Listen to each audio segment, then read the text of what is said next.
Belarus کے صدر Alexander Lukashenko نے کہا ہے کہ ایران اور امریکہ میں سے کوئی فاتح نہیں ہوگا۔ روسی میڈیا کو انٹرویو میں الیگزینڈر لوکاشینکو نے مشرق وسطی میں جاری تنازع کے حوالے سے کہا کہ ابھی تک امن کی تھوڑی کامیابی ملی لیکن وہ بہت نازک ہے۔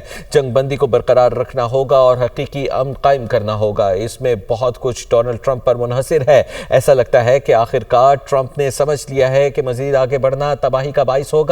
ٹرمپ کے پاس کوئی ایسا نہیں جو انہیں کہے کہ آپ غلط ہیں، جبکہ بائیڈن، اوباما اور کلنٹن کے ساتھ ایسا نہیں تھا۔ میں اوباما اور کلنٹن کو ذاتی طور پر جانتا ہوں۔ وہ مختلف آراء برداشت کرتے تھے۔ ان کے ارد گرد ایسے لوگ تھے جو انہیں روک سکتے تھے۔